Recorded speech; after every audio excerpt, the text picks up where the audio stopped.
Hello again, thank you all for tuning in, and a very special thank you to my wonderful patrons for making this episode, as all others, possible. And to any new watchers brought in by the somewhat intentionally contentious title, don't worry, we will be getting to that in good order with strict discipline. For a brief bit of context, however, I've recently been rewatching Mr. Fusion's Dragon Ball Dissection series, which I highly recommend if you have any interest in the series at all. And this episode was specifically inspired by a very frustrating debate I had on another website, vis-a-vis Goku's relative morality. With that in mind, let's begin in earnest. When looking at the title, I imagine people are having one of three reactions. Number one being, but Goku's always been a hero. Number two being, Goku used to be a hero, but he's been ruined by recent developments. And number three being that Akira Toriyama never intended for Goku to be seen as a heroic figure. No, I'm not going to say that Akira Toriyama has not made statements along those lines throughout his career, arguing that Goku never fought for the sake of others, but merely to fight strong guys, but that when the series got animated, they made him a righteous hero type. Now, I'm not one to tell someone else how to interpret their own work, but I do believe in death of the author to an extent, and with that in mind, I would like to actually go over Goku's history just throughout the manga to make a point. That point being that Goku was actually a heroic figure only within the manga's context, at least up until a certain point. Now, with all preamble out of the way, let's get cooking. So, when we're first introduced to Goku, he is actually a surprisingly passive figure. He mostly ends up going along with what Bulma suggests because she's very conniving and convinces him that it'll be a fun adventure and he'll get to keep his Dragon Ball at the end of it. At least after he proves unsusceptible to various bribes that she offers. Throughout the majority of this arc, he's fairly passive. He beats people up when she tells him to, and otherwise mostly just seems kind of zoned out and only half paying attention to what's going on, to the point where he doesn't always seem to grasp that people are even trying to threaten him. However, the first time he actually actively disobeys Bulma is when he decides to help Umigame/Turtle back to his home. There is no promise of a reward, no promise of training, no promise of a strong fighter. He literally just decides to help this person out because they need it. This sounds like a minor thing, but it actually makes Goku the moral center of the entire rest of the cast, which is made up entirely of selfish, scheming bastards who only put aside their selfish plans when the entire world is in danger. As where in contrast, Goku just does the right thing when the right thing needs doing because he's not a bad person, he's a good one.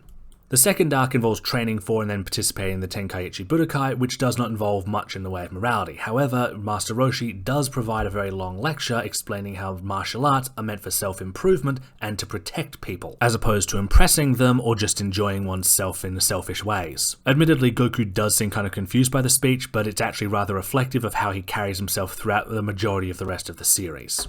The next arc is the Red Ribbon arc, where Goku basically flies around hunting for his Dragon Balls and consistently gets into fights with the Red Ribbon Army, often ended up helping people who are being victimized by them in one way or the other. For instance, when he arrives in the village of the young girl Snow, he ends up trying to help liberate the village from the Red Ribbon Army and also search for his Dragon Ball at the same time. One might argue that this is just Goku looking for a fight, however when the village chief is taken hostage, Goku actually surrenders himself and is at the risk of straight up dying because of it. He also expresses moral outrage at the mistreatment of Hachan, or Eta, the android who was threatened to be destroyed because he was a pacifist and wouldn't try and kill Goku as he was ordered to. This leads to him teaming up with his friends again and getting into a large-scale conflict with the General Blue, and almost dying again thanks this time to General Blue's psychic hold that stops him from being able to fight back. Goku is only saved thanks to the timely arrival of a mouse scaring General Blue and causing him to release the hold. Then when the cave begins collapsing in, Goku goes back, risking his life just to save the mouse as a show of gratitude. Following all of that, he ends up heading to the land of Korin, where a young boy Upa has been taken hostage by the local Captain Yellow. Unsurprisingly, Goku intervenes and saves his life. Naturally, this makes a good impression on both Upa and Bora, and they all end up getting along quite splendidly up until Mercenary Tao shows up and proceeds to kill Bora. Goku proceeds to fly into an absolute rage about this. He is not remotely excited to fight Tao, he just wants to hurt him, and proceeds to get absolutely decimated in the overall fight. However, Tao didn't steal one of the Dragon Balls, having not realized it was in Goku's shirt. Knowing that Tao will be back soon, Goku climbs Korin Tower seeking magic water that will make him strong enough to gain victory, and grows frustrated when the guardian of the tower seems to just be screwing around with him. Despite that, and despite not realizing he's actually being trained or getting stronger, Goku refuses to steal the water when Korin is seemingly asleep.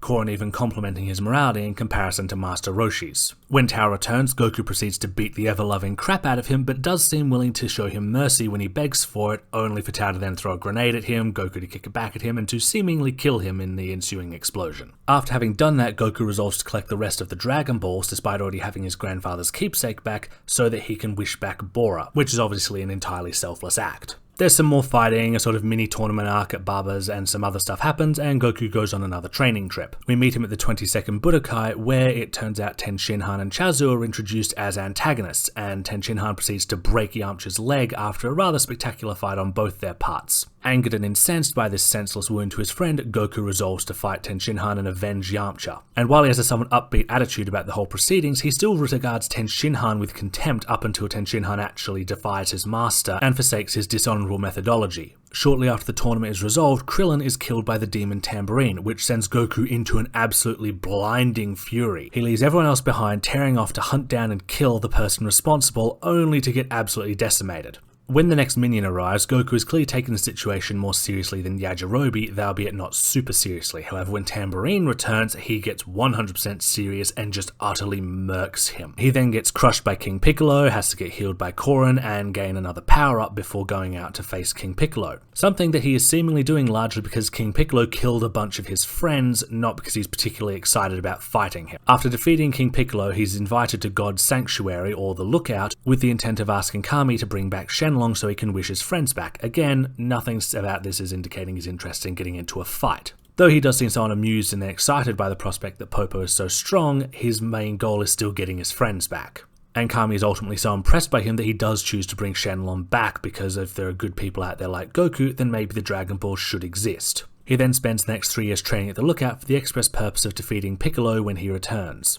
Thus, 3 years pass, Goku enters the Budokai and this time defeats Piccolo and comes out as the world champion. His victory over Piccolo is also the first time he ever seems to intentionally spare an enemy for the alleged purpose of fighting them yet again sometime down the line. However, his first justification was that the Dragon Balls would disappear if Piccolo died, and given how handily he defeated Piccolo, I honestly find it a somewhat dubious prospect. It seems more just like boasting, or perhaps a fringe benefit, but yeah, the main goal here is keeping the Dragon Balls around. As has been noted by Mr. Air Fusion, there is no actual divide between the Piccolo arc and the Saiyan arc in the manga. It's just one chapter to the next, with a 5-year time skip rather than a 3-year time skip, but that's really the only major difference, along with the introduction of a new character in Gohan. But on to the main point, Goku's evil brother arrives and Goku expresses disgust at everything that Raditz is, represents and wants him to be, refuses his offer, and then Gohan gets kidnapped after Goku is beaten up, so he has to team up with Piccolo to try and save his son and defeat Raditz. When Piccolo asks Goku if he's excited about the prospect of there being other Saiyans out there even stronger than Raditz, Goku freely admits he's absolutely terrified, and he isn't even excited about fighting Raditz. This is solely to get his son back. Raditz begging for his life is even enough to get Goku to let him go, despite the fact that Raditz is so much stronger than them he can't actually win in a fair fight. And he immediately suffers for his conscience winning out there. But he does end up sacrificing his life for the express purpose of defeating Raditz, and then proceeds to train for a year so that he can defeat the Saiyans when they come back. And again, he doesn't come off as exactly super excited about it, mostly extremely worried about what the Saiyans are going to do while he's trying to get back to the fight on time. And when he does arrive to find most of his friends dead, he proceeds to absolutely decimate Nappa, dedicating a strike to each of them, along with Piccolo, who isn't really his friend yet. While rather impressed with Vegeta, Goku's main goal here is still winning the fight, hence the fact that he doesn't mind when a bunch of other people jump in to help him win. The end of this fight, however, is the first time ever that we see Goku entirely selfishly and rather stupidly trying to get an enemy spared for the express purpose of fighting them yet again. As many know, what follows next is the Frieza saga. This is also when various Goku-specific traits, or just general traits, start being attributed to his Saiyan heritage for seemingly no reason. Born of Master Roshi saying that Goku's Saiyan blood must be making him excited to fight a strong opponent like Frieza, even though throughout the series most of the fighters have been excited by the prospect of strong opponents, especially Ten Shinhan for example.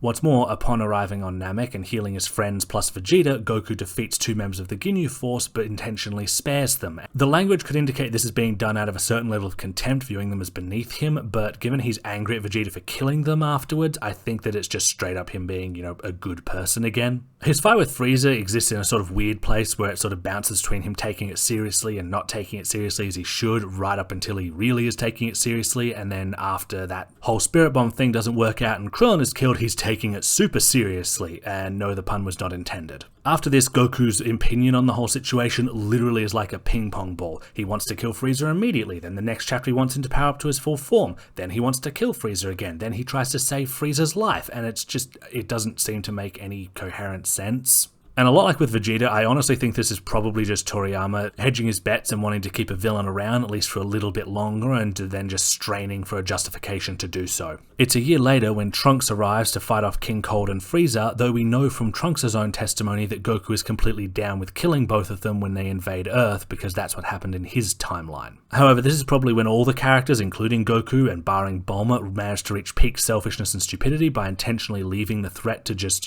fester for 3 years so that they can test themselves against it when the android/cyborg/whatever arrive. However, despite all of that, when Gero starts killing people with laser eyes, Goku is incensed and also desires to take the fight somewhere innocent people won't get hurt. This sudden concern for human life carries forward once they find out there are even more androids running around, with them actively trying to stop them from being woken up and later trying to stop Cell from reaching his perfect form, even going so far as to try and resolve the problem with a remote as opposed to fighting. The only character who consistently wants the androids or Cell to be released or be powerful is Vegeta, and only because he's arrogant enough to always think he can handle it and he's always wrong. Or, as Mr. Fusion put it, the moment the plot doesn't require them to be stupid, they stop being stupid. I'm not really sure where pitting Gohan against Cell falls into this range, but given Goku thought he was giving Gohan something cool and tried to correct his mistake the moment he realized he made it, I'm going to say once again that love for his friends and family and/or morality do trump his desire to see or participate in a good fight. Finally, we move on to the Buu arc. I won't be addressing Super or GT because one wasn't really written by Toriyama and the other has been written about 20 years later after he's been thinking about all this stuff for a very long time. And I want to talk about Goku as he was initially written in my perception. So as I said, the Buu arc exists in a sort of weird spot.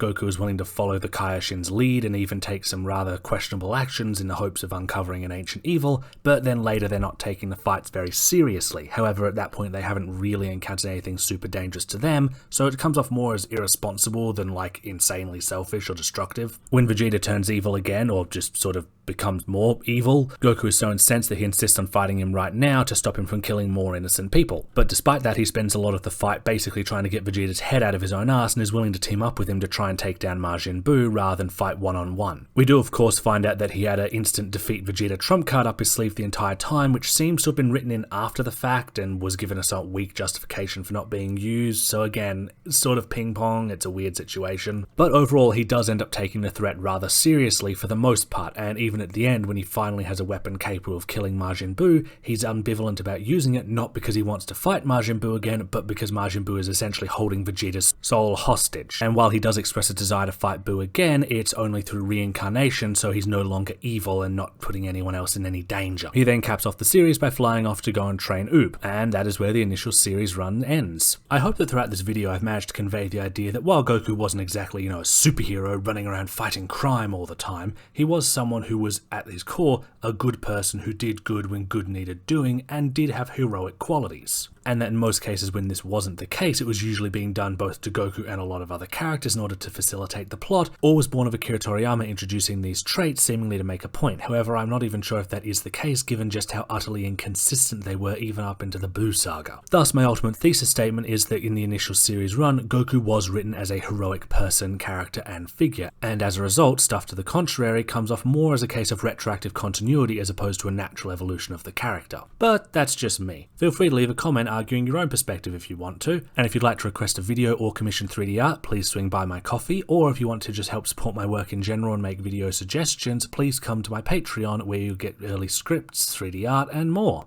Thanks for stopping by.